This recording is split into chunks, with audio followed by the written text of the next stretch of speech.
Someone asked it earlier. Let's talk about it. Let's talk Lucy and Desi. Sure. That'd be Sabina. Yeah. So another biopic.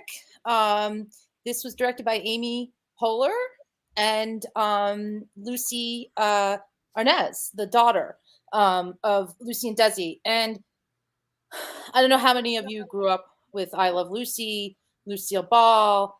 I did. Loved she, a place in my heart always. She was a badass woman. She, her type of comedy was action comedy, acting comedy. She wasn't delivering jokes. She was performing. And she and Desi broke some serious ground on how television operated in Hollywood with Desi Lou Studios and then buying RKO. And then Desi and his brilliant mind, had live filming going on, which no one had done in front of an audience. And then he actually ended up taking over many television shows. So he was kind of a ruler of the heirs. It showed their whole history, their whole romance. There's so much archival stuff on these guys. And they kept it all. And here we go again with the Max Out cassettes, only I think these were more like Sony's. Lots of taped audio by Lucille and Desi having conversations. And it was really quite amazing to hear her voice off camera, not acting. And classic episodes, Stomping Grapes, Club Babalu, the whole deal. They did a tiny bit on when they thought that Lucy was a communist, and that was the whole show that is the new show that's on HBO. Being the Ricardos. No, Prime. No, it's Amazon Prime. Amazon Prime, yeah. Amazon Prime. With Nicole Kidman. I'm not a fan of that. I did watch. I didn't love it because when I saw this, I was like, oh, so miscasted.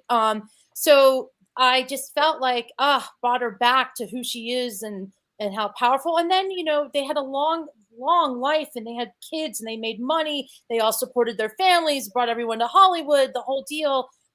Strong, tough, smart, on top of but it killed them in the end. Desi overworked. He definitely had some alcoholism going on. Who knows what they were doing extramarily, but they did divorce. They all remarried, but they still all loved each other and they still worked with each other, which is amazing for that time in life. And it was sad because I think because we all had such a closeness to them as kids and our parents and family watching that show, or maybe grandparents listening to on the radio and watching her career. It just I don't know. I felt sad. I'm like, where are those great prominent people today? I don't know if they can exist.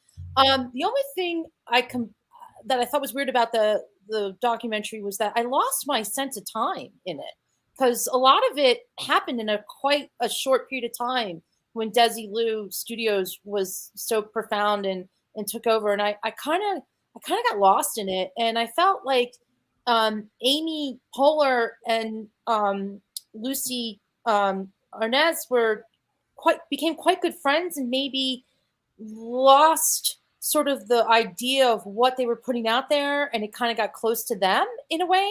So not that that's a bad thing, but I listened to the Q&A and I could tell like it was more about their friendship than it was what they put into the film or why things were there. And which was great because Lucy was so close to it, the daughter. I don't know what happened with the son. There wasn't much about that. And yeah, it was, again, the biopic that seems to be all over Sundance. Well, Sabina, can I ask you, because I actually saw the Being the Ricardos movie on Amazon, and quite enjoyed it. I mean, I like Nicole Kidman, and I grew up watching I Love Lucy when I was a kid, so I loved the show, including the show from the 70s, right? Oh, yeah. I mean, single women. Yeah. And while Nicole Kidman may have been miscast, J.K. Simmons was perfect as Fred. Oh my God, he was amazing. The high-waisted pants was great. Yeah. But my preference always with any topic like this, I always look at a topic like that and they'll make a biopic, and I always say to myself, I'd rather see the doc. Mm-hmm. Since you've seen both, I'm just going to assume the doc is better. Mm-hmm. Yeah, it's what you want. It's what you wanted. It's who they are. It's them. Right. And I give it. Nicole Kidman talks about how a struggle it was to play that role. It was a big deal for her. It's just that she took it so seriously that the comedy, I don't, you know, like, I think Lucy was funny on and off camera, and you don't get that in the Being the Ricardos. Benicio, who played Javier Desi, Bardem. yeah, he Javier was Bardem. phenomenal, and he captured Desi Arnaz, and he was an amazing person and such a forward thinker. And again, these people came from nothing. They had nothing. They were broke, and look what they created, and the lasting effects of it is it's just so inspiring. And I hope that's what people can understand. Like, people worked hard, and they say it. They worked so hard in the Hollywood system, but they loved it. They loved it. And The Sound of One Man Laughing says Star Trek, thanks to Desilu Studios. There would be no Star Trek today if not for Lucy Ricardo. Like, she championed that. She was all about that. And Sound of One Man Laughing also says thanks, gal and guys. So there you are. Didn't Desilu do Mission Impossible too, or am I mistaken?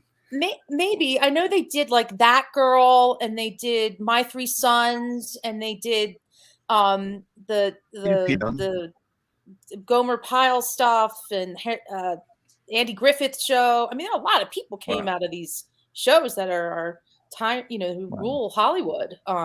So he knew what he was doing, and he hired all the right people too. And I think that Being the Ricardos is kind of nice to see the inner workings of how all that went, where this documentary just shows you the two-dimensional side.